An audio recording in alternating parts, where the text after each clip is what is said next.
So this is Senate Government Operations. It is Thursday, February 3rd. We must give our apologies to a great number of people here. We had scheduled S96, which is the bill that would do a study on creating a state planning office. We had that scheduled for 1:30. Clearly, it's a little bit past 1:30. We then had scheduled S76 at, 176, I apologize, at 2:15, and it is even way past 2:15. So with apology, and then we have another issue scheduled for 3:15. So what I'm going to suggest, and I know that this, I see a number of people sitting together in a room and waiting to testify, and I do so apologize, but what I'm going to suggest is that, first of all, we are definitely going to scrap S96 for today. So thank you, Chris, for joining us. And, you're welcome to stay with us, but we will not do S96. The other question that and thank you, Bruce, too. You were here for that also.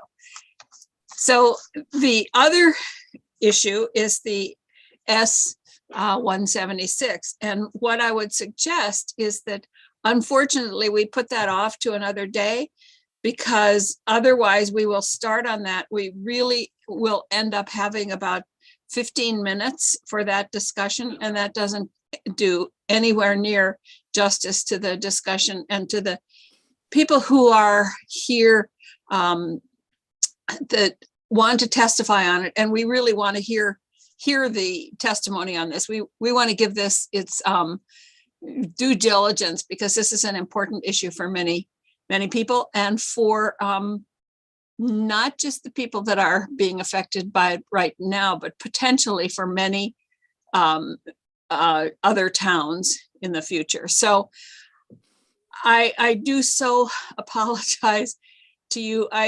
When we scheduled this, I had no idea that we were going to be dealing with not only one controversial bill on the floor today, but three relatively controversial bills, including budget adjustment, which and a bill around guns, and a bill around justifiable homicide. So I do so apologize to all of you, but does that make sense to those of you who were gracious enough to join us and to sit around and wait? You are muted. I'd like to hear you say that we can put this off to another day. You're still muted. There you go. There I am. Okay. Yes, if we need to put this off. We assume you're talking to us. And yes, we need to put this off, we completely understand. We really want to go through this as carefully and as thoroughly as we can. Well, we have put our next week's schedule out, but I'm willing to make some changes in that so that we can get to this next week. So I will spend some time with Gail looking at our schedule for next week and seeing where we can make some shifts so that we don't keep putting this off for a long time. And I'll try to put it on a day, perhaps on a day when we might have a lighter floor schedule in the Senate. I'll try to coordinate with the pro tem. All right. Thank you very much, Senator White. We appreciate it. Thank you so much for sitting around waiting for us. I hope you're at least having a nice cup of tea or something. We'll take care. Or something. Right. Yeah. All right. Thank you. Thank you. Corey, does that? Yes, that makes complete sense to me, Senator White, and I appreciate you willing to take the time later next week with this issue. Thank you. And Brendan, were you here for that also? Yes, ma'am. And I echo what Corey just said. Thank you very much for your attentiveness, and we appreciate all the work you're doing on the Senate floor. Thank you. Thank you. Karen, I think you probably were also here for that. Okay. All right, well, with apologies, we will take it up. I'm going to look at the schedule and see what we can rearrange for next week. Thank you. Thank you. Thank you. Okay, with that. Graciously done. Thank you, Madam Chair. So what I'd like to do then, I think, is we have 15 minutes until the other people are scheduled to talk to us. Can we have just a little bit of committee discussion about the bills that we really want to see, so that we can, to help with the scheduling here, so that we don't lose anything. Do you want us to go? Do you want us to go to bills in committee and so we can see what we're looking at? Yeah, I think that would be a good idea if we can do that, so that we can look at those bills and we can just kind of set a list of what we really want to get done quickly, and remembering that we will still have, I mean, we still have a month and a half left, 5 weeks left, but there are some things we might want to get done more quickly than others. So if anybody has, I think I would like to get ethics done pretty sooner rather than later, just so that we can be done with that one. Okay, are you starting at the bottom of the list? Oh, I wasn't even looking at the list. I have my own little list here that It's a surprisingly long list. it is a very long list, but So, yes, okay, let's start at the very beginning. It's yes, Maria. 361 Brattleboro. Are you channeling, isn't that Yes, let's Maria? start at the very beginning. Mhm. Very good place to start. okay, so let's start at the very bottom, Oh, because no, let's start at the beginning. Okay, Brattleboro. H361. I think we have Brattleboro scheduled for next week, and my guess is it'll take about 15 minutes. Right. 4:44, I'm going to talk to Carol Dawes. 43, S43. And anybody? Anthony, are you, I that's your think it's bill. sort of cooled off a little bit with that one. Okay. 50? No, wait, that one is not, there's another ranked choice voting one, right? So we're not going to do S50, right? That, Okay. yeah. There's the one new about is the presidential. Okay, 29. Yeah. so S73, Brian, you said that you're, keep it on the wall. Keep it on the wall. okay, 85. I don't know. Strong suit there. I think there are a number of them around sheriffs, and I'm going to lump them all together and see if they need Yep. to be Yep. Good. Okay, and 95 we're done with. Yep. 106, I don't think we need to do a pilot on live streaming. I'm No. still Sorry, did you- interested in 96. Oh, 96, I'm sorry, I skipped right over that. Yes, yes. Okay, I'm sorry. Okay. Okay, 122.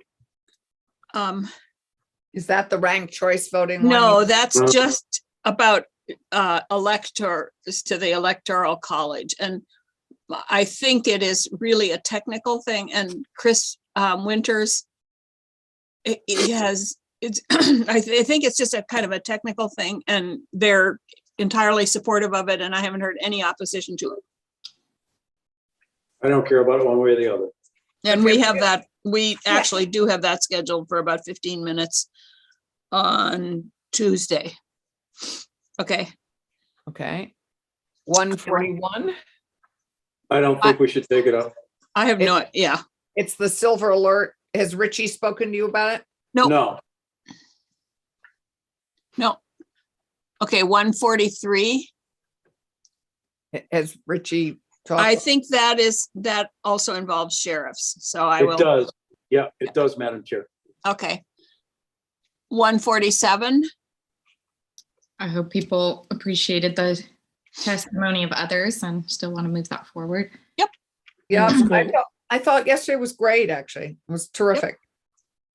155, I really am committed to that one. Yep. We're shocked.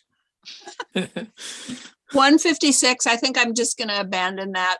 And there is a bill coming from the House that, 'cause we don't have time for a fight this year, and there is a bill coming from the House that has the minimum requirements. Oh, good. Well, that's an improvement. Okay, 158. It's on the calendar for next week. Yeah, and we have to do something about that one way or the other. 168, we already dropped, right? Yep. killed it. Correct. Right. 170, that's also a sheriff's one. Yep. Okay, 171. We're going to vote it tomorrow. I don't know if we'll get it voted tomorrow. If we can, we might. I think we're close. So Yeah, I think we are too. I think it's one of our top priorities, and I think we're close. And I just want to 173. I just want to make sure we really Yeah. understand it. I Yeah. still get confused by parts of it, quite honestly. Well, yeah, I think that what I did is we have it on for Friday, right? Yep. Yeah, then- tomorrow. And then what I thought is if we don't finish it, in order to be clear enough to take a vote, that we could just take the vote on it on next Wednesday, if we're that close. Okay. And 173 we have on the list for right now. Yep. 174, That's our paper Media. record. Public- I think there are unanswered questions there, but, 175. No. The, Well, Huh? 174, we're continuing to work on, right? we can, yes, I don't want to spend a ton of time on it, but Right. 175, there has been language developed by the AG's office, Jay Johnson, Tucker, and Marshall Paul, that they all agree on. Okay. So I think that that's and the media is never going to agree with that one, but everybody else agrees right now. We knew that going into it. Okay, and 176, we did promise we would do that. But that's what we just. Yeah. You graciously passed into next week. Yeah, 181. I really want to That's your baby. working on that. 155 and 181 are your particular. Well, I mean, 192, where are we with that, Allison? I am happy, given what I would appreciate discussing it after we get the pensions bill done. Okay, we can look at that. 203, I think there were some interesting things in there that, Yeah, I've got some real issues with it, but I'm happy to work on the issues. okay. I think they're 218, I'm not sure what That we're was gonna do about that, but That was an interesting conversation. I think that's a problematic bill, but and I think it needs further thinking about yeah. before we go further on it. Okay, and 229 is the ranked choice voting for president. Yeah. What about 220? Oh, that goes into. Oh, your 220, sheriff. that, I put that under the Yeah. Right, sheriff. got it. So 229 is the one that where we want to have the discussion about ranked choice voting. Yeah. Well, some people want to have the discussion. Right, yeah. I could care less, actually, but Ditto. if that's we can certainly look at it. And then 250, what I thought we would do with 250 is have a walk through it, and then kind of take it up in conjunction with 155. I mean, to kind of look at them It's the somewhat same together. witnesses. Yeah, it's the same witnesses, and I think it's about good policing oversight. So I think it's relevant to the same. Yeah. And so that's what I thought we would do, is kind of combine looking at that. I will say that there is a section in there on qualified immunity, which we will not deal with because Right. judiciary has just taken Yeah, oodles of hours when I on was that. writing it, there weren't two separate bills. Yeah. Well, we were going to have to probably have them look at it anyway. So Right. I mean, So you're working on it. 251, Allison. I would like very much for us to continue this conversation. We may not have, I think this does bear more scrutiny and it's, I think we may not have the right, this needs work. There's no question. But I also think that things were promised in 2017 that I'd like to further understand where we are on. I'd like to hear Beth's testimony. And I'd like to come back with moving the needle on this in some capacity. And I would love to have us keep this as something we're working on. And yes, the other day, we really just heard from one side of the story. We didn't hear anything Yeah, from anybody Correct. else. So. Right. And we've got, And there I'd was love to agreement, hear- there was actually agreement in a sense spoken that we could probably work something out, maybe not legislatively, but it was that kind of a conversation. Right. Right, It but wasn't a total like this can't happen, and it's happened in other states, so it's worth happening. thinking And about. I'd really like to look at the New York model. I think that Yeah. the New York model is very compelling for me. And anyway, so I'd love to find actually somebody, and I think Doug Hoffer or Tom said they could identify somebody in the New York office, comptroller's office for us to talk to. Yeah, they Doug did say Hoffer said that? He didn't. we No, didn't hear from him. Tom offered. Oh, I thought you said Doug I did. Hoffer. No, I was thinking about the New York model, but Tom offered to, I think, Yeah. identify the right person for us to talk to in New York. Right, yeah, and we'll do that. 273, we're not gonna do it all because it's coming over from the House. Okay. Oh my gosh, we're almost at the end. And 274, I have no idea what that is. I will have to Me look either. that up. Yeah. Okay, And Is that, yeah, it may be related, I'd like to find out as, if that's related to mergers. well, if you click on it, you can find out what it is about. Yeah, I'll just read it. I haven't read it. Only 2 pages. Yep, The bill proposes to authorize joint meetings of town and village legislative bodies for the purpose of coordinating duties and actions of town and village government. right. And that already happens all the time in my town, so I don't know about. I I don't was know gonna why. say, seems like one of those things we shouldn't have to legislate. Yeah, it happens. So I'm curious what the impediment is for it happening. So well, maybe we should ask Corey. Yeah, I would, and VLCT, they would, because there are joint meetings all the time Yeah. in Yes, towns we that have have, them. We have them scheduled regularly. and then there's the Okay, post office resolution, and Sears would really love to have us take some testimony on that. really? Yeah, Isn't it pretty much a federal issue? I mean, what impact are we going to have on this? And with the current Postmaster General, what impact are we really going to have on it? this I don't know. brings us to a Claire Air moment. Yes, it does. Oh, okay, I'm channeling Claire. Mhm. It's putting a smile on my face. But I guess we could just have 15 minutes and have him come in, Fine. have somebody come in and tell And us. actually, maybe it's a letter. Maybe it's one of your famous letters. Speaking of which, I got the DOC letter almost done. I've just been getting a ton of people since we said that have sent me information about what should be included in the letter. So I'll get that done, hopefully this afternoon, and send it out to everybody so you can see it before. You are so productive, Madam Chair. I applaud you. I I'm agree. really. I don't know Given- how you're doing it. You're chairing me this neither. committee, you're chairing the reapportionment committee. And you're And still, pensions is still Yeah. getting work Yep. done. So that is one thing that we didn't put on our List, our to-do list, pensions but is right. we really Hey, have we to. just got to the end of it and we were about to say pensions. Yes. And Becky will have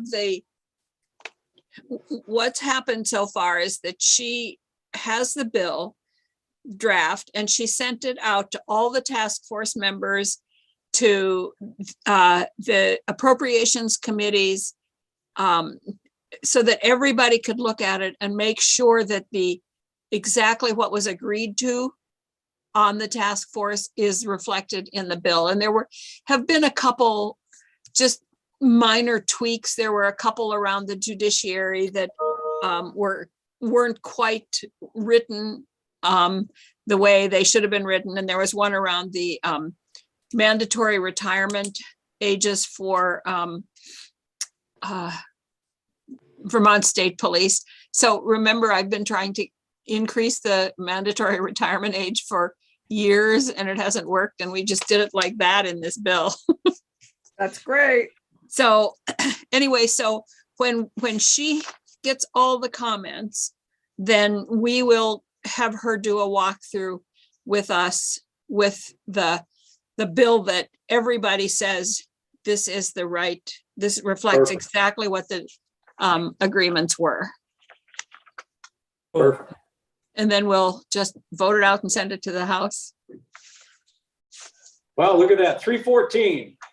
Oh, perfect. Oh, thank you. Thank you, everybody. I just, this was really helpful to kind of trying to figure out where we're going here. And we've got more on our we want to do list than on the we got rid of list, but we did get rid of some. Yeah, and we got through that long list. That's good. Yeah. I don't And have a hope, song and for now we getting- will, huh? I don't have a song for getting to the end of the list.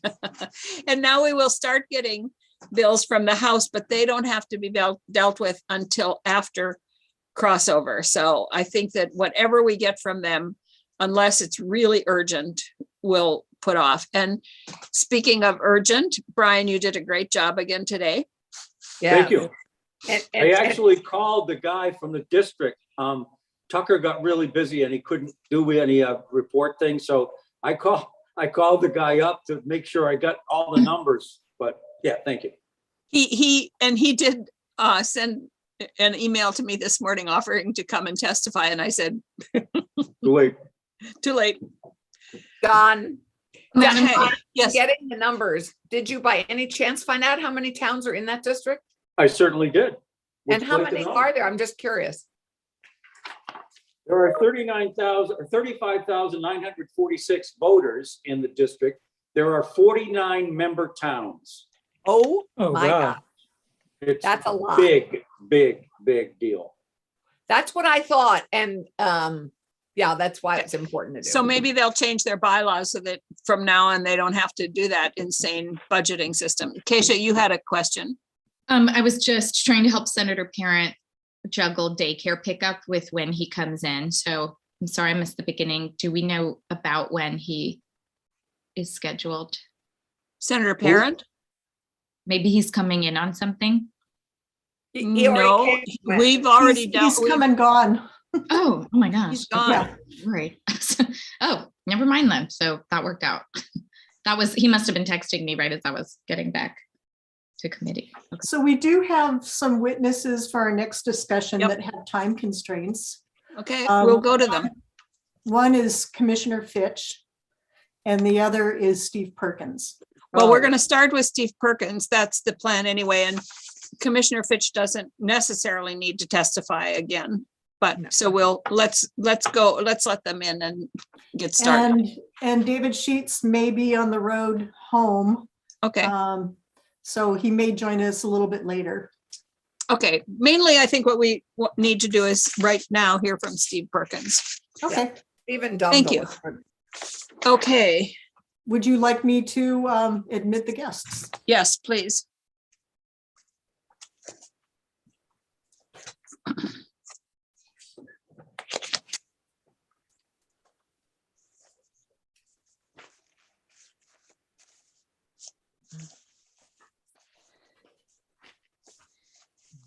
Thank you for joining us. Here we are. And I have to say that I have this space about this big.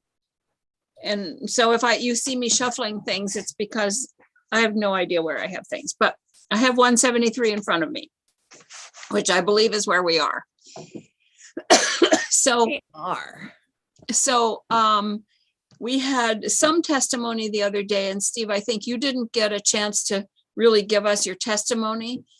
And then I sent some of the questions that came up in the committee discussion. I sent them to Steve, to you, and to John. And I think that, did you get those? You did not?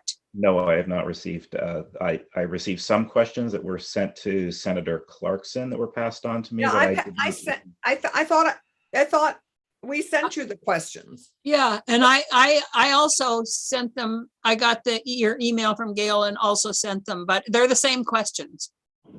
But Yeah, I got them from Allison.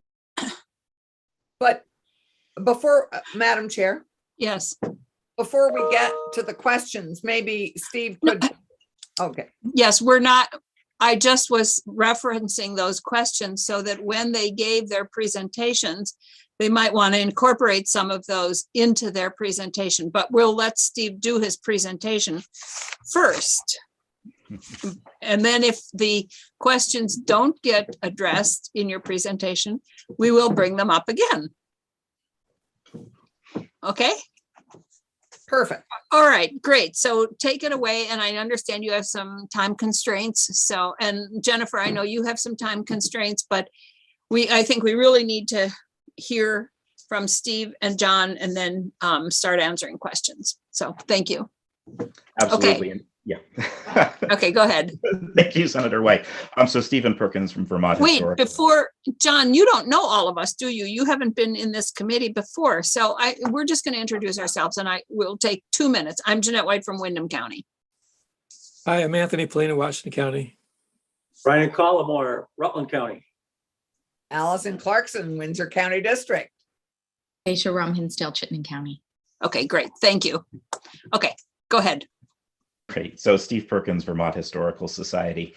Last year, as you all know, a number of changes were made, some in the Capitol bill and some in other places, all around.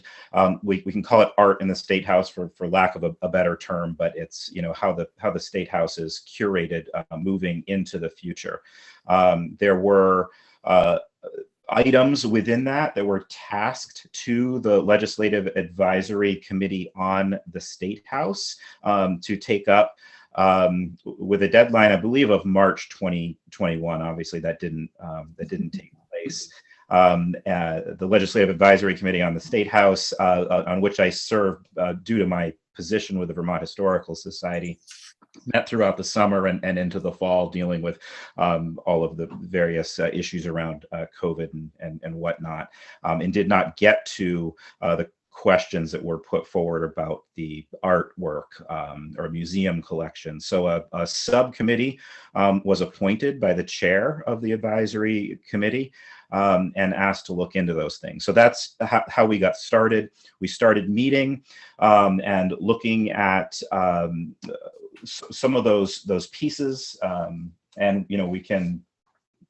I can go over those, but basically it was to update the policy and the legislative intent for what happened in the State House. And then there was a direct charge to the Legislative Advisory Committee to create an acquisitions plan and to build into that plan how we would tell diverse stories of Vermont through that artwork. So my background is in museums. I'm a museum director, and that's been my career. And as we started looking at making this plan, we realized there were a lot of pieces moving independently of each other that didn't necessarily work. For example, an interpretive plan is in the works, and there's an outside consultant working on that. We took testimony from that outside consultant, Gretchen Soren, and realized that we really couldn't propose an acquisitions plan until the interpretive plan was done.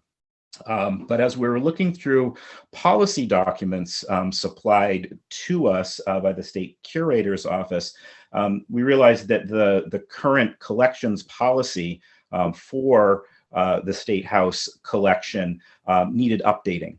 to bring it in line with current professional practices in both the private nonprofit museum world, but also the municipal and state government museum world. So we started updating those policies into, it was becoming a much more robust document that we could then recommend to wherever it needed to go to be approved. That information was then, while it was still in very draft form, was submitted to Legislative Council to make sure that what was in that policy meshed with law. And the response from Legislative Council was that in many places throughout both the existing policy, which was revised in 2007, and our proposed policy, points out that the Legislative Advisory Committee on the State House has decision-making power, and that was not possible because the Legislative Advisory Committee, that word advisory in it, precluded it from doing that. And for a very specific, I can look at the current Vermont State House collections procedures, which is part of the policy. And it says, any person or group proposing a work of art for addition to the State House collection must present a formal request to the state curator, who shall submit the request together with his or her recommendations to the Legislative Advisory Committee on the State House for action. Under guidelines, the Legislative Advisory Committee is responsible for ensuring that all acquisitions fall within the scope of the collection as defined in the Vermont State House Collections Policy. It shows up throughout the policy. In that role, being a place where the collections or the acquisitions are presented there, and we carried that forward into our draft policy. So really at the core of what was trying to be fixed with this bill was to give the Legislative Advisory Committee on the State House the ability to approve, disapprove, as set out in current policy and proposed policy. So I do understand that it has gotten much more complicated as we've moved through the legislation, but I wanted to give that background and where this working group was coming from and how that legislation or the proposed bill that we're looking at, how that came about. I think at this point, I think that's probably enough. You also did receive the report that we submitted to the chair of the Legislative Advisory Committee on the State House, which is a little bit more detailed in our thinking. And so I think unless John has something else he'd like to add to that, I think we could go ahead and work through the questions and concerns that the committee has indicated. John, would you like to add anything at this point? No, let's go through the proposed legislation and then we can come back to this if needed. Okay, all right. So I think that I don't have the questions in front of me, but I think one of the first ones was the why reduce the number of legislators? And I don't care one way or the other, but I just was curious as to why that was done. That was an opinion of Senators Hardy and Clarkson that it was originally the smaller number. It was expanded this year.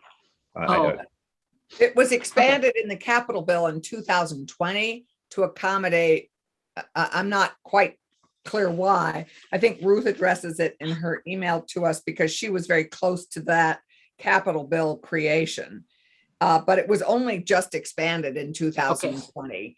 I mean, I don't have really any concerns about that at all. I don't know if anybody else does as we go through the bill. I will just, I don't, I can find out, but it only had just expanded in 2020. Unless somebody has particular concerns about that, I think that maybe we just leave it the way it. I do have a question that I didn't pose before, but why is the curator not on this committee? Curator was staff a formal member. No, the curator is not on the committee at all. No, he's not. That is because BGS, for whom the curator works, has representation on the committee with the commissioner. And it was felt at the time, and this was many years ago, that that would be too many BGS people on the committee. But I do understand that, but and although the curator is employed by BGS, the curator also works for the sergeant at arms and the legislature. So doesn't officially work for, but Right. really needs to be, I'm just curious. And so at some point we could maybe talk about that. Yes, Jennifer. Madam Chair, I am in favor. There was a change in this bill which said BGS commissioner or designee. Yeah. And I am in favor of that. Yeah, I was wondering if we should just add the curator in addition to BGS, because BGS has a lot to do with the State House Oversight Committee that doesn't have anything to do with the curator. That is correct, Madam Chair. So anyway, that's just a question. Yes, Senator Collimore. Thank you, Madam Chair. I had the same question about the curator, because further on in the bill, it clearly states that the chair of the committee, the state curator, and the president of the Friends of Vermont State House will execute a memorandum of understanding. So to me, it only makes sense if the curator is going to be involved in executing a memorandum, then that person should be a member of the committee. I don't understand why that isn't true. Yeah, Steve. I just, if we move forward with changes to the committee, and as the current collections policy states, the committee oversees or ratifies or rejects the recommendations of the curator. It's hard to have the curator on a committee that is making decisions, ratifying, rejecting, or on those decisions. So in the museum world where I work, I have a collections committee, which is a committee established by our board of trustees, and our professional staff led by me will present items for addition to the collection. We'll talk about collecting plans, we'll talk about exhibit, all those kind of things, which is approved or disapproved by that committee. But I do not serve on that committee because I present to that committee. Yeah, Okay. I do get that. But there are also 11 other people on that committee. So if the curator had enough power to convince all 11 people, then so be it. But anyway, so I guess committee, as we go through the bill here, if you have issues, I know that I raised a lot of them, and I apologize for. Do you want the questions, Madam Chair? Because I know what the questions are, believe me. Oh, okay. I don't have them in front of me. Oh, okay. I don't have them in front of me, but I do have them here. So the collections, the Oversight Committee develops, this is a little bit akin to what we were just talking about, the curator presents and then approves. The Oversight Committee develops a collections policy, and then it approves that collections policy.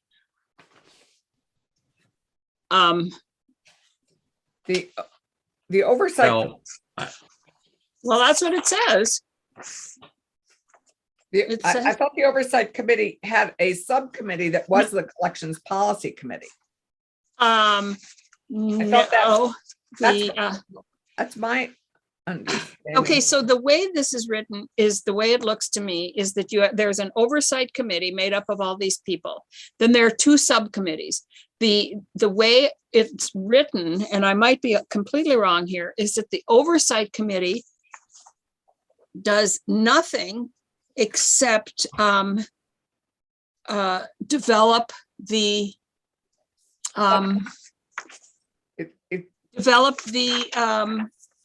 collections policy. That's what it does. And I can't find exactly now here where it says it. On page 4, see, it says the committee shall create subcommittees. Its job is in part, it has other jobs, but its job is to create the subcommittees. But if you look at the functions on page 3, on page 3, the legislative committee shall develop a plan for the acquisition or commission of artwork. And I assume that acquisition is kind of the same as collections policy. Okay, so it develops the plan, and then on line 17, it approves the collections policy. So it does develop the policy and then approve it. And I have no problem with that, but I don't know why we have to say that it's going to develop it and then approve it, because if it's responsible for developing and implementing developing the collections policy, then we don't need to say that it also approves it. And then if you go to page 4, the committee develops 2 subcommittees. And the committee, okay, there are 7 members on each of these, and no more than 4 can be from the committee or from outside the committee. So you could have 4 people who are not on the committee at all making all the decisions about this, because that's the way it reads. There are 7 people and no more than 4 can be from any one place. So that's just a concern I have. And then the collections and exhibition subcommittee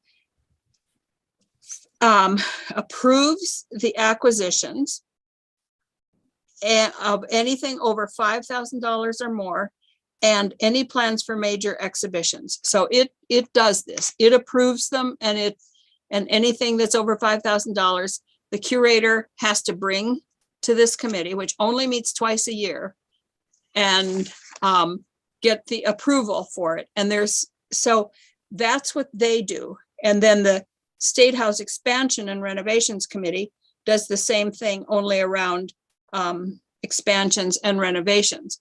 There is nothing here that says any of those decisions go back to the Oversight Committee. Those 2 committees are completely responsible for making all the decisions. Am I wrong about that, the way it's written? No, that seems to be Yes, the way it's John. written. Hi, my name is John Dumville. I'm co-chair of the Friends of the Vermont State House.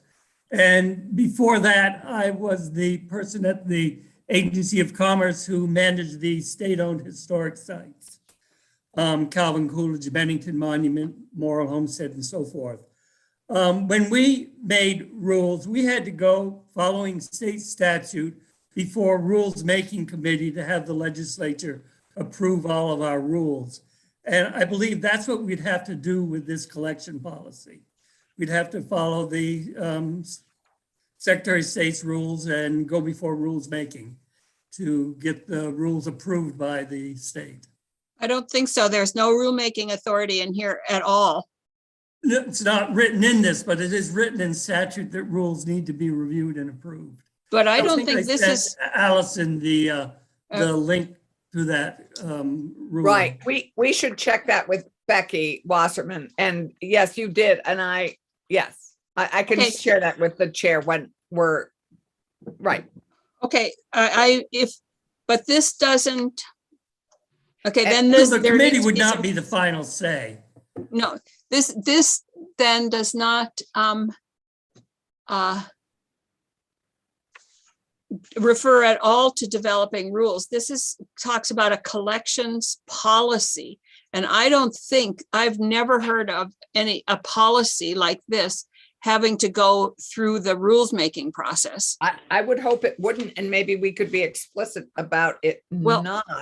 But I've got- to answer your earlier question, madam, it's in current statute that the advisory committee only meet twice a year. If it's the chairs working with the curator have had it meeting more regularly, but in fact, in statute, it currently only is required to meet biannually. So I think that given the given all that may be coming up, it will obviously meet more often. So I just wanted to clarify that that's current statute. Okay, so And- it could meet at the, if somebody says, I have this collection that I'm going to give to you and it's valued at more than $5,000, the committee could be called together the next day to say, I mean, if it's a timely, I don't know what happens with collections, but if somebody's estate says we have to get rid of this and we're going to give you 10 days to decide whether you want it or not, or else we're going to give it to somebody else. We found ourselves pretty nimble this summer. We met Okay. quite a bit and on a fairly regular schedule. And my guess is it could be fairly nimble. Is that, I mean, I don't think that's a problem. Okay, that makes me feel somewhat better. Jennifer? So, Madam Chair, unfortunately, I probably won't have the opportunity, but Eric Philcorn will be joining and I have a written statement. I do want to just reinforce what I said last week in testimony. Typically, the legislative branch creates policy. Typically, the executive branch is the one that executes the policy. I feel that with a policy in place, then it's really David's responsibility or whoever the curator's responsibility to follow that policy and work within those guardrails. If the committee wants to hold David accountable or the State House curator accountable, I am fine with doing an annual report that would be provided to the committee, right, where it would prove what he has purchased, and then you can compare it to the policy, right, and make sure that he is working within the guardrails. I also want to express to people that while the museum is one component of the State House, it's only one component. And I can tell you in my experience coming from VTrans and going to BGS, where there were a lot of processes and tools that worked really well at VTrans, they don't work really well here because it's a different organization and it functions differently. And so I really feel very strongly and passionately that I am very for policies being created and guardrails being created, but I also have a lot of faith and trust in my staff to carry out their duties in accordance with those policies. And I feel like a good way to do that is to have a policy, there's the guardrails, have the State House curator provide an annual report back to the committee to make sure that whatever he's purchasing or acquiring is in keeping with that policy. And either he does or he doesn't, and he gets to be brought to the committee and he has to explain if he didn't, and or, right, that policy can be modified over time. And so I really feel that that is the great check and balance. Typically with the legislature, that's how it works. You tell us the policy, we execute, and oftentimes we have to provide an annual report to you every year to prove that we are meeting the policy intent. Thank you. And what this does is says there's going to be a policy, but we're already determining what's in that policy in some instances here by saying anything over $5,000 and any major exhibition. We're already saying if a policy is being drafted around collections, then it seems to me that any of those kinds of things should be in the policy, not here, because they should be in the policy. And I don't understand what this subcommittee does. Steve? Steve? Yes, just to speak to that, there is current policy dated 2007 that's not an annual report. It's that anything that is proposed to be given to, in addition to the State House collection, must be presented to the Legislative Advisory Committee on the State House for action before moving along that process. That's existing policy, and according to Legislative Counsel, because this is an advisory committee, it can't fulfill that role. In my feeling, to this bill, it's probably a little complicated with the addition of all the subcommittees. I think what's really at the crux of this is making the Legislative Advisory Committee, giving it the ability to act on existing policy before we even move on to building new policy. It's my understanding that's a legal problem, not what we want to put into this bill. And that's why moving it from being an advisory committee to being an oversight committee is so important. but that current policy already has this sort of process involved, but except that the committee to whom it's been given to make the decision doesn't actually have the power to do it. Correct. Because it's it's sort of a loop here. Because it's an advisory committee. Got it. It's a poor construct, and we don't have our lawyer with us, sadly. But Although I need to just correct that ever so slightly, Steve. Certain purchases made for the State House did go through the legislative process. The collections policy requires legislative action, not that it be brought to the Legislative Advisory Committee. So often they were drafted as resolutions that went through the resolution process in the legislature. And that's how additional items were brought into the collection in the past. And that is actually the process that was identified long ago, which I have to admit is an onerous one and a difficult enough one that it needs to be simplified. And bringing it to the Legislative Advisory Committee, I think, is a better outcome, a better way. But I think we have this problem of not wanting to change its advisory nature too much because of the conflicting jurisdictions that I serve and that Janet serves. This calls out the state curator, ironically, but as Jennifer pointed out, the State House is more than a museum. So to have oversight over the State House is a bigger thing than simply looking at it as a museum. Janet, in fact, has been incredibly collaborative with me. And she and Jennifer and I did get together, and we were all on the same page with how this bill should or should not change things. And I think our fear is that we're not looking holistically enough at the State House. We're only looking at what I do, ironically, and not what the Sergeant at Arms does. Mm-hmm. And all of the things that could interfere with the long-term preservation of the State House. That is the dynamic that actually, in my opinion, needs to change. For my successor to be successful, they need to have a little more power within the State House in collaboration with the Sergeant at Arms. And that's a trickier thing. This bill doesn't address that, of course, at all. And yet, quite frankly, that is where we have run into problems, not with, how we're planning here, just so you know.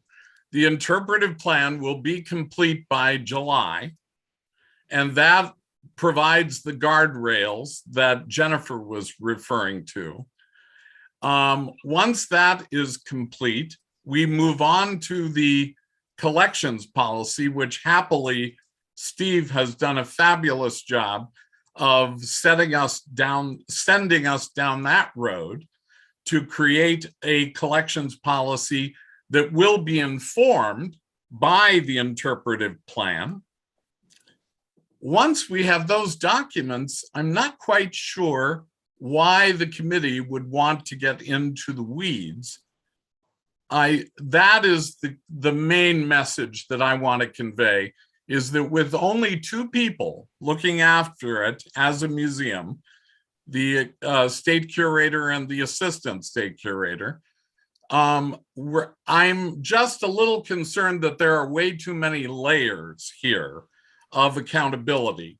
We have never had a problem with accountability in the past, so I need to better understand what isn't working in my world, but I can help you understand what isn't working when you look at the State House as a whole and how security and other aspects of the building may need massaging by some group of people that cares about the building and everything that has to happen in it. So, Madam yes, Chair, yes. I think another key player in the collections policy is, well, are the Friends of the State House. And I'm just curious, I'm not, I'd just love to have because the Friends of the State House have actually commissioned the new piece that's coming in, and they've done the work on that. I'm just curious, the Friends of the State House plays a huge role in this as well. So I'm just curious what the interplay is with the Friends of the State House, the curator, and the collection, because to go to Jennifer's point, we're only talking about the interior of the State House and oversight over the collections and the sort of the museum piece of the State House is what. No, that is not what this bill does. Oh. That is not what this bill does at all. This bill does everything because it also does any renovations or any improvements on the State House itself. So it Right. seems to And me and I think that needs discussion. I'm not sure that subcommittee is appropriate, and we need to chat about that. But I'd like to ask on the collections piece, because David says what's wrong, and I think there are pieces that are not necessarily working as well as we'd all like to think they do. And I'd just love to hear from the Friends of the State House how they interplay with all this. Can I just go back one step here? It seems to me that the basic questions that we're looking at are, what is the role of the Oversight Committee or the Advisory Committee? What is their role in the collections policy and in the other issues regarding the State House? If there's a collections policy that's developed by whoever it's developed by, whether it's the subcommittee or the overall committee, there's a collections policy that has to go to this committee for approval, then that collections policy is there, and that's what the policy is. So I don't understand then why individual, are you saying, Steve, that the current policy is that any single thing that happens with the collections has to go to the committee, or are you saying that the collections policy goes to the committee for approval? No, the current policy, which I'm reading right in front of me, says that artwork, it's any. There's no limit, nothing. Okay. Any person or group proposing a work of art or other item for addition, so giving to the State House collection, must present a formal request to the state curator. So it goes to the state curator first, who shall submit the request together with his or her recommendations to the Legislative Advisory Committee on the State House for action. Number 2, should the Legislative Advisory Committee choose to support an acquisition, a joint resolution shall be drafted. The resolution shall include the following: the person, group, or event, if any, commemorated by the object, the source of funding if needed for the acquisition, and C, that the Legislative Advisory Committee has recommended acceptance of the item. That's the procedure as written in policy right now. Right. And is the that the funky policy thing. we want? We don't, just because that's the policy now, doesn't mean that is what the policy. I think it's sound policy. But this whole thing about resolutions, I want to tell you, is a nightmare. You're talking about Senate resolutions and House resolutions, and that it seems to me that if there's a policy and the curator goes and I don't have any problem with that necessarily, but then they should just approve. Why do we need to have a resolution every time somebody gives?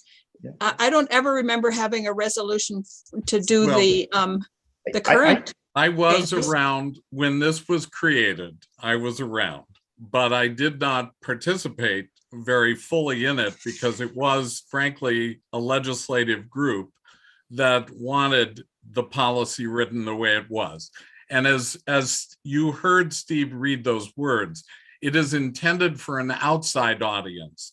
It is not intended to be read by the curator to guide the curator. It is intended to intimidate those who might think it was easy to get something into the State House, meaning all kinds of things. It was intended to suggest that it is a high bar that you must meet in order for something to be accepted into the State House. And I get that.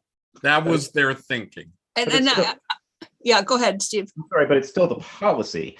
And I agree with you. I think it's cumbersome to go to the whole legislature, and I think David agrees with that too. Wouldn't it be easier if the curator could bring all acquisition, rather than bringing all acquisitions to the joint body, to simply bring the acquisitions to a committee? And I think that's all we're asking for is, is there a committee that this, and right now that committee is identified as the Legislative Advisory Committee, but the word advisory in the committee disallows it from doing that role per Legislative Council. I'm only parroting what they told us when we were working on this. We thought we had a really simple solution. We were just going to update policy and leave the site where it was, but we're told that the language was a problem, and because it's an advisory committee, it can't fulfill the role that has been written into policy. So I want to go, I think we are making this so complicated when it is just, if it's a simple issue of changing the name to committee, oversight committee instead of advisory committee. And it could be collection oversight. Then that's all we need to do. We don't need to have all the rest of this stuff in here. And we don't need to have things about $5,000 and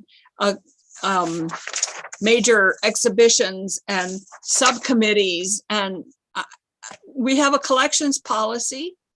If the curator wants to put something in, he or she goes to the oversight committee, and it's approved or it's not approved. And my guess is if it isn't approved, the curator would start rattling chains in the legislature and to find out why, and or maybe it's something he doesn't want approved, but it's been presented to him. So because he goes with his or her recommendations. I get all of that, but this bill does not do any of that except change the name, but it does a whole lot of other things that in my view are completely unnecessary. And it also, we're talking about the collections. Then there's all the rest of the stuff around the State House, because this is not just a museum. It is also something else. And we need to acknowledge that there's a museum quality, but I'm going to go to Janet. She's been trying to get. Sorry. And then I'll just be quiet. Thank you, Senator White. Janet Miller, Sergeant at Arms. I guess, Steve, I did have a question maybe for you and Allison that were on the subcommittee, or John And also. John. Yes, John too. Is that when you met with Leg Council to discuss the changes? Because I wasn't aware about the conflict of the oversight versus advisory regarding what we're talking about. I just didn't know anything about it. Is that when it happened, or? Yeah, so we were working on this policy thinking this was something we didn't even have to go through any sort of bills about. And so we're updating this collections policy. That's simply what we were working on. And then I believe Senator Hardy just brought it to Leg Council saying, can you take a look at this to make sure we're doing all right? And that's when we received the word that because it was an advisory committee, it couldn't fulfill this. And then I believe the bill was, a lot of the complexity in this bill was pulling things out of the proposed policy that, as the chair said, probably didn't need to go from policy into statute. I see. And my comment to Senator White is, about the other business in here, that it's more than just the collections. And I think although that is done through the institutions committee and the appropriations there, and then for like other committees that may need appointed for the expansion of the State House, I mean, that would be a whole different committee, not necessarily what was proposed, in here. But thank you for that clarification, Steve. I didn't know that. Yeah, that is interesting. And I also wonder if most of our oversight committees don't have any power. We have justice oversight, we have corrections oversight, we have a lot of oversight committees. They don't have any power to do anything. So if this is named an oversight committee, I'm not sure that that actually gives them the power to do anything. I mean, if that's what we want, then we might want to look at whether that is the appropriate title. Senator Clarkson. I think we can work on this, and I would boldly propose we consider calling this the State House Collections Oversight Committee, or the State House Collections Committee. And I would also, I think, in discussion with Steve and Ruth and John, we would be willing to be silent about the State House renovations and expansion, and maybe only want to be consulted there, or have a member on that, whatever committee is set up to oversee the State House renovations, because obviously the collections would be a big piece of the State House renovations. But I think one of how we're getting our knickers in a twist here is precisely the challenge we were trying to solve. And we need Becky here in some ways, because the word advisory meant, you couldn't make decisions. So that loop that we were trying to get out of, I think if we called it the Collections Committee, I mean, we're very clear on to go to Jennifer. Oh, and now Jennifer has morphed into Eric. Hi, Eric. I think maybe we could resolve some of our issues by focusing on calling it the Collections Oversight Committee. And because, as I've said earlier, I think it's incumbent upon us to update our collections policy, which has not been updated since 2007. I think it's incumbent upon us to lay a great groundwork to codify the relationship and the work between the museum quality, the collections, and the curator and the sergeant at arms, because we don't know going forward. We want to make sure that's the productive working relationship, and that their authorities are clear, and that the collections policy is clear and as up to date as we can be. Because a transition will mean it's fairly personality and relationship dependent at the moment. Is that not fair to say, David and Janet? Yeah. So I think it's important for us for this policy to reflect at its best how we work together, how we make decisions together, and how we set that in statute going forward. So I'm just going to make. Is that fair? Can I make a comment on? We're talking about. I think we're getting ourselves really wound up in a knot here.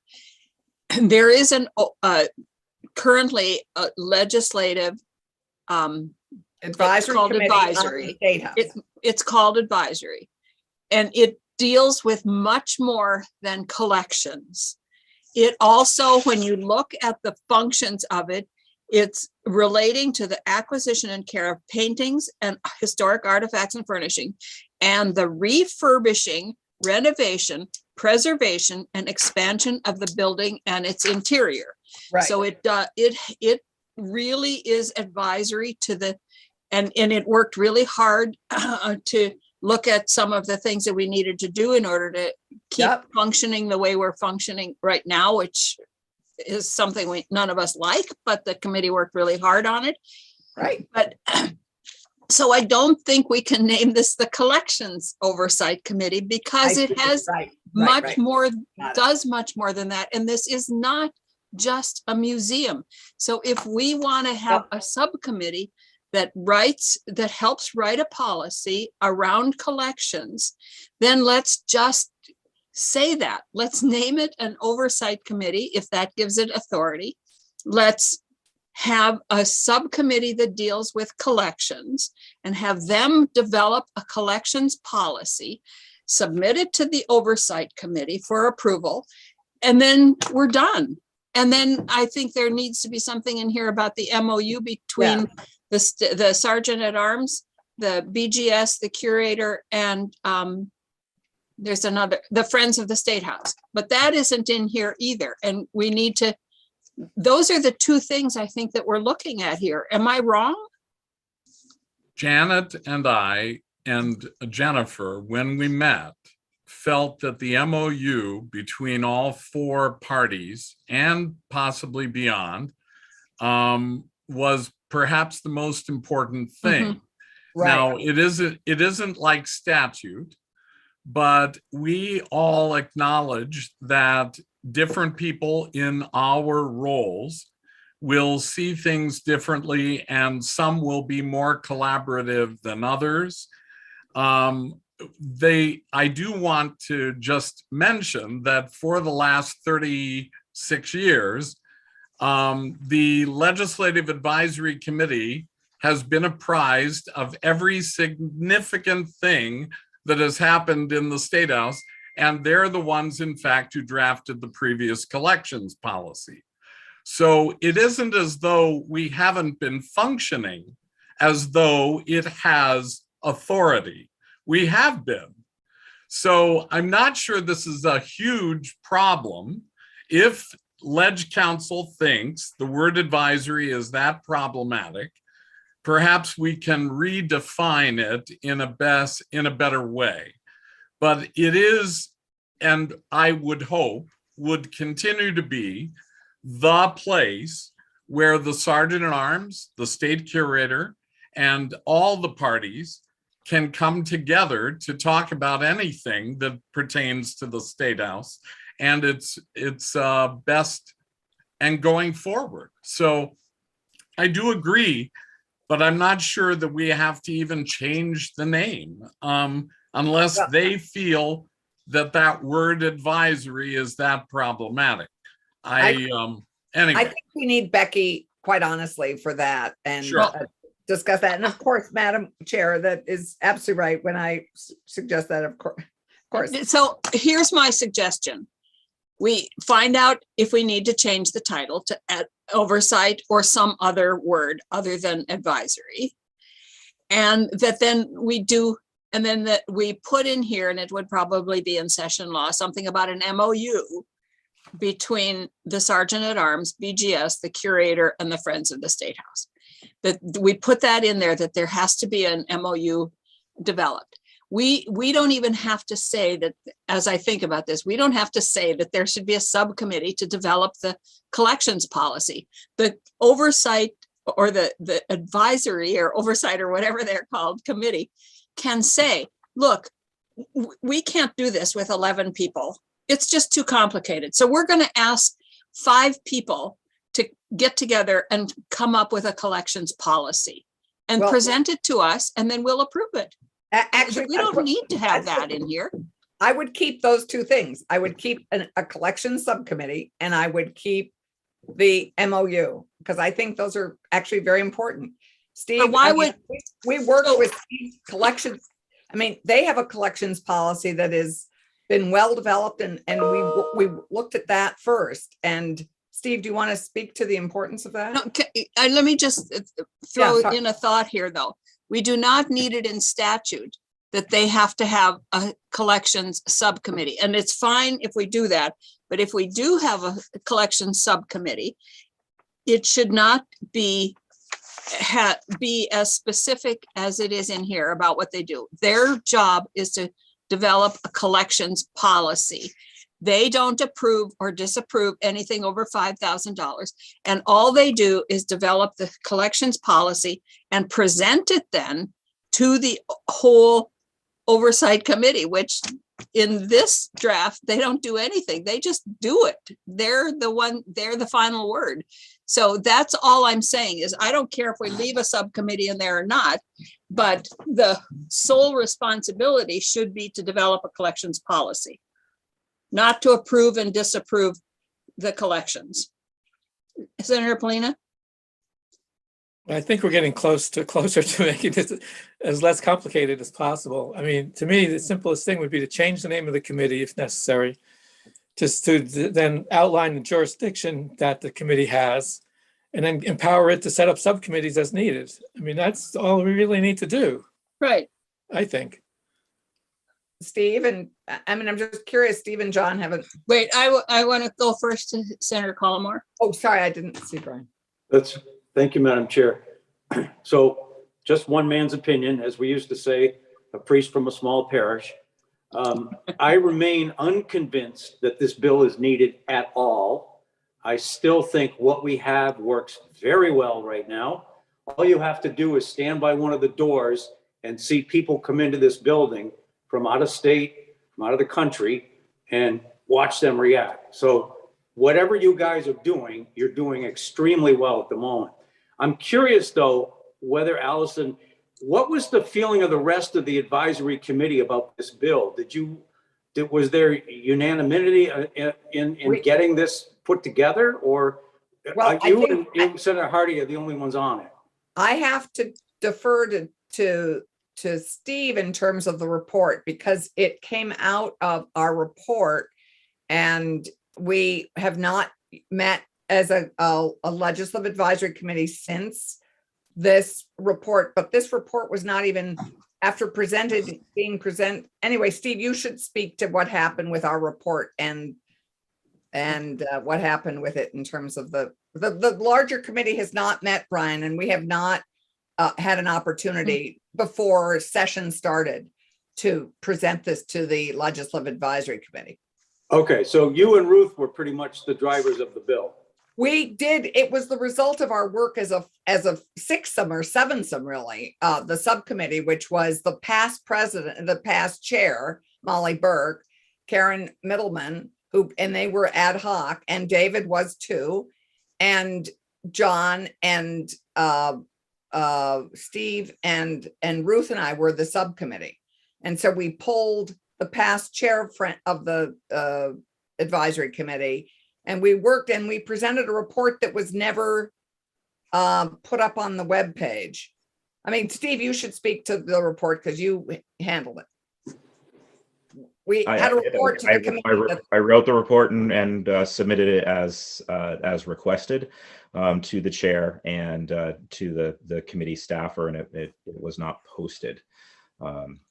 I believe the impetus between pushing the bill quickly was that it got more complicated than we thought. That this was as you said, Senator White, we were trying to get to an easy fix to fix current policy language as identified by Legislative Council, and so but there was a deadline to getting bills into session. Yes, Ruth and I had middle of November. First. So Senator Polina has suggested that I believe this is what you suggested, Senator Polina, that we change the name if we need to whatever is appropriate, that we charge the Oversight Committee or the Advisory Committee to come up with a collections policy and give them the ability to create subcommittees as needed, but that anything that comes from the subcommittee would have to be approved by the overall committee. True. Is that what and you the said? MOU. Yeah, that's basically what I said. I said that the bill, we would change the name of the committee and then outline its jurisdiction, other things it may have power over. But basically what you said is similar to the same thing that I meant. I would just want to say that I was on the summer committee that met over the summer, and I honestly didn't see this bill until we brought it up here in committee. So I knew that something was being worked on, but I never saw this bill until we started looking at it. I'm not saying that to be critical of anyone. I'm just putting it out there as a point of fact. Right. It's because we didn't meet again after December. We didn't meet again. And our report was not distributed. So committee, does Anthony's suggestion, which would have been my own suggestion, does the committee agree with that or not? Senator Clarkson? I would like to hear from Becky first. I would like to keep a collection subcommittee in here, and we can make it a little more general and less specific. I'd get rid of and I would keep the MOU. I think the MOU is very important. But it isn't the MOU that's in here. The MOU that's in here is not appropriate, is not the one that we need. We can work on the MOU, but I think we Right. need to have an MOU language in the bill. Right, well, that was, yes, but the MOU is with different parties, not with the ones that are listed in here. Absolutely, we'd add Yeah. the sergeant at arms and Right. yes. Okay, Senator Collmore, I'm fine with Senator Polina's suggestion. Senator Ram Hinsdale, Same. Yeah, I was throwing the ball for my dog just because I feel like I'm not the most knowledgeable in this subject, and I will listen to others. So what I think we should do is ask Becky to come to us with a new draft that does that, and she can recommend what the name should be. If she feels that it shouldn't be advisory, that it should be oversight.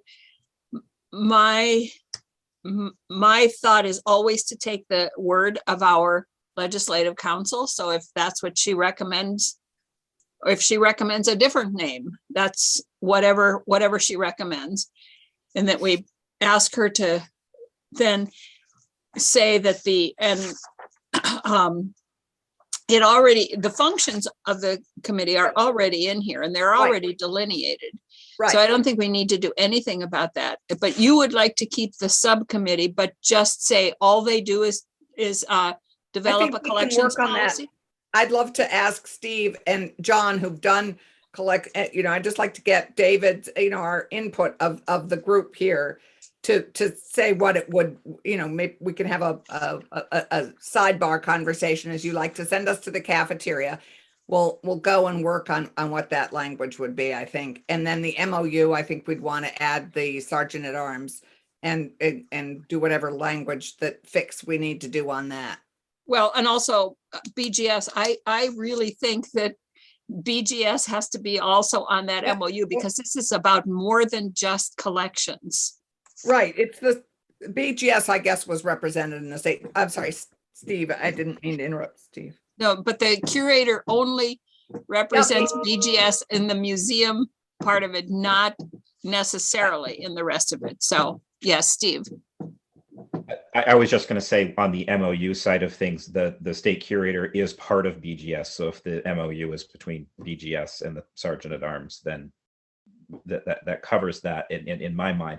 Just my suggestion. The other thing to ask Becky, if she's the Legis Council working on this, was what David brought up as well.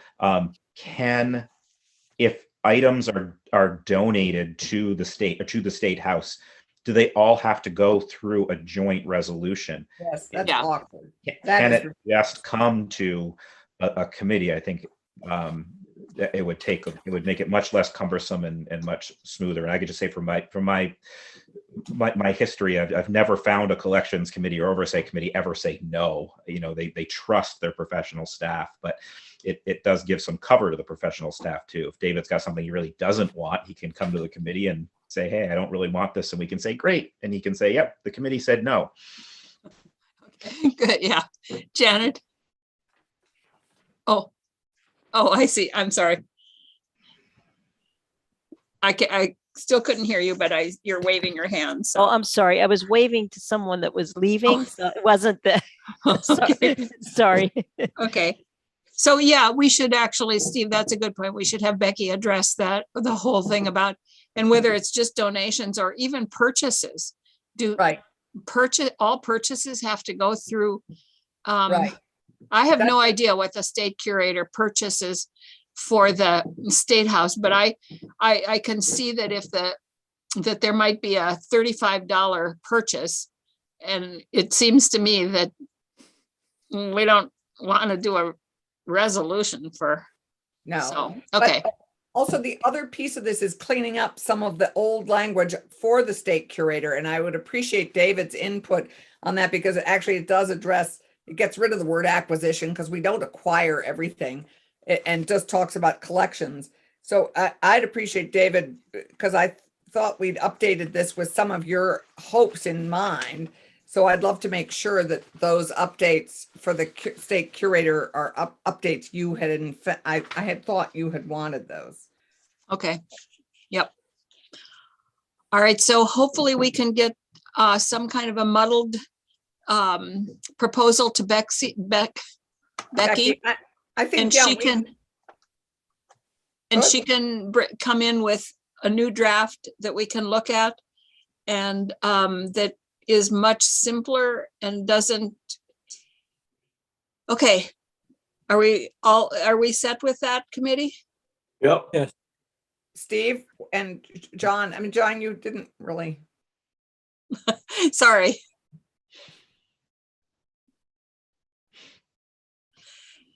Eric, are you fine with all of this? Are you going to sing to us? Madam Chair. Eric and I would sing at the drop of a hat almost any time. Oh, yeah. Oh, yeah. But does this, and John, is this sort of, Steve? Yeah. Sounds good to me.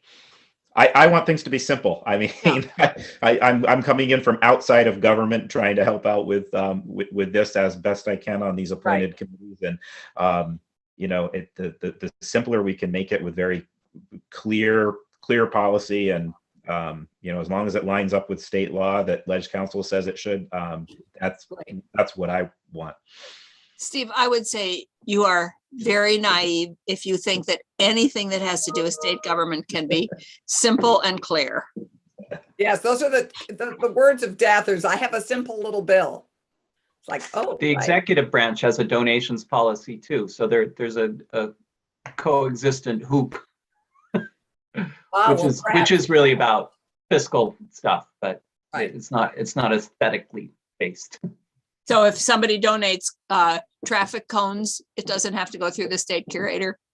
Well, no, but it does have to go through somebody on the 5th floor to say that it's okay to take the cones or okay to take the painting. Right.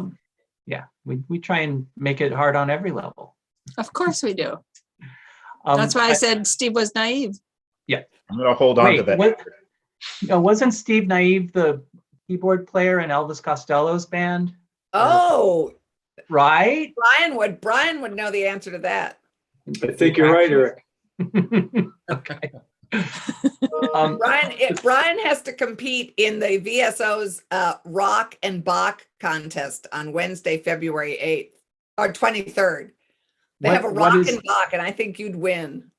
What do you have to do? You have, it's like a trivia game. I'll send you. Well, I could sing a cantata and then plug in a guitar, but I don't always get the numbers right. So, Madam Chair, I think we've come to a pretty good landing place to take this forward. Yes, yes, Eric.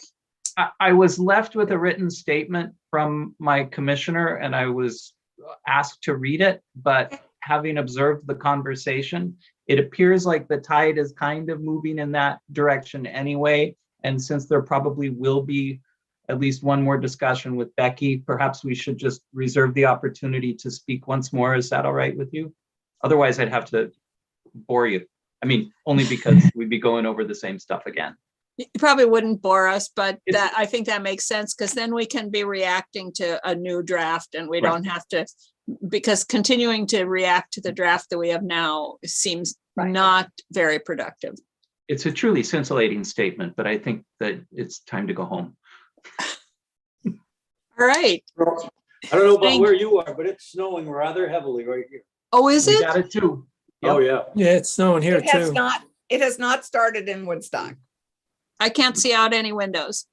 Started in Montpelier, or Middlesex anyway. We're just supposed to get rain and ice. We're going to get a foot. We got rain this afternoon, but now it's starting to snow. Punxsutawney Phil says we get 6 more weeks of ski area revenue. That's a Oh, good thing, good. Eric. That's a good thing. You know what Mike Ferrant at Legislative Council said, or Legislative Staff said, that regardless of what Puxatawny Pete says, you are guaranteed of winter in Vermont until April. Well, wait a minute, that encroaches on mud season. Yeah, the problem is it's only on odd numbered days. All right, thank you, everybody, for being so patient, and I apologize for if I kind of dominated the conversation here. This bill drove me crazy, so. I'm sorry it did, and it was, anyway, I'm glad we are where we are. Yep, I think we've gotten there, so we will be back. And thank you, everybody. And thank you, Steve and John, particularly because you don't have to deal with us if you don't want to. The rest of us here have to deal with us. Steve was a great chair, and so I really